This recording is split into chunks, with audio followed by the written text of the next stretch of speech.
NEET 2022 की preparation, class 12th की biology, एक ऐसा चैप्टर जिसमें से कम 7 से 11 क्वेश्चंस आते हैं, लेकिन ये चैप्टर समझ में नहीं आ रहा यार, कैसे होगा?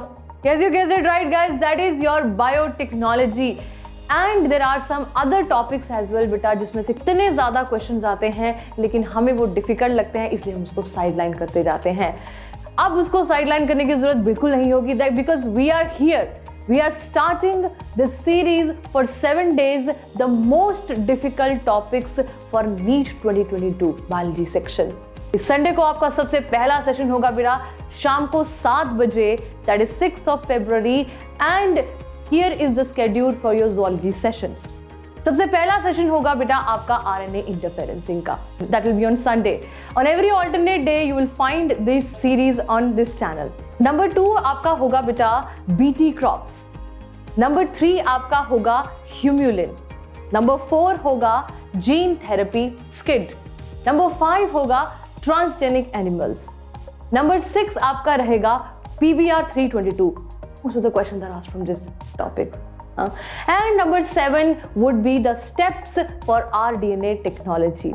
So I am your master teacher Ambika Sharma और आज मेरे पास आपके लिए एक बहुत you can say that important update है।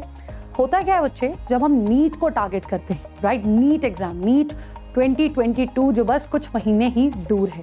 सो जब हम ऐसे एग्जाम को टारगेट करते हैं ना, जब हम नीट एस्पिरेंट्स हैं, तो हमारे माइंड में ना एक चीज़ बहुत क्लियरली आ जाती है कि बायो में ना 300 से तो ऊपर नंबर चाहिए। बायो में 360 से 360 का सपना बहुत बच्चे देखते हैं, कम से कम 330 तक तो हर बच्चा सोचता है, इज़न्ट इट? ऐसा ही होता है। यही लगता है कि फिजिक्स और केमिस्ट्री में ना यार समहाउ कुछ गड़बड़ होने के चांसेस रहते हैं, लेकिन बायो में अपने को संभालना है, क्योंकि अगर बायो अच्छा गया, फिजिक्स केमिस्ट्री में थोड़ा बहुत ऊपर नीचे हुआ तो सिलेक्शन होने के चांसेस बन जाते हैं, लेकिन बायो छूटना नहीं चाहिए। 90 questions will be there from the biology, isn't it? पर फिर भी क्या होता है बच्चे, उस 330 से 360 की जर्नी के लिए ना थोड़ी सी ज़्यादा मेहनत करनी पड़ती है। बच्चे क्या करते हैं, कुछ टॉपिक्स उनको ऐसा लगता है कि ये टॉपिक डिफ़िकल्ट है, राइट, वो उन टॉपिक्स को टच ही नहीं करते, या फिर उनका एक्चुअली उस टॉपिक का जो वो कंसेप्ट है वो उनका नहीं बन पाता।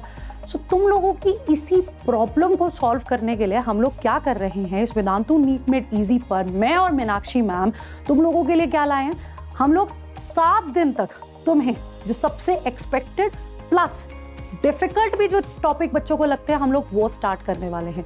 तो कब होगा ये शुरू बच्चे? ये शुरू होने वाला है सैटरडे को 5th of February को। कितने बजे शुरू होने वाला है 5th of February को? ये शुरू होगा उस दिन सुबह 10:30 बजे, राइट, 10:30 बजे से हम लोग स्टार्ट करने वाले हैं। सो पहली क्लास उस दिन लग जाएगी, दूसरी क्लास संडे को मीनाक्षी मैम, देन ऑल्टरनेटिवली तुमको ये क्लासेस मिलने वाली है। सो बॉटनी का स्केड्यूल सुन लो, क्या टारगेट करने वाले हैं हम लोग? जेनेटिक्स में भी सेलेक्टेड टॉपिक्स। कैसे शुरू करेंगे? DNA, then there will be the DNA application. फिर उसके बाद क्या होने वाला है, स्केड्यूल सुनते जाओ, टाइम फिक्स कर लो, 10:30 बजे DNA application will be there, transcription will be there, genetic code, translation will be there, और उसके अलावा ओपेरन और ह्यूमन जीनोम प्रोजेक्ट। सो सबसे पहले हम लोग इन्हीं टॉपिक्स को टारगेट करने वाले हैं जहां से हमें पता है क्वेश्चन आता है, और बच्चों को ये टॉपिक समझने में थोड़ी सी दिक्कत भी हो जाती है। सो बच्चों जल्दी से ये नोट कर लो, अपने कैलेंडर में ये तारीख और टाइम मार्क कर लो। Take care, all the best.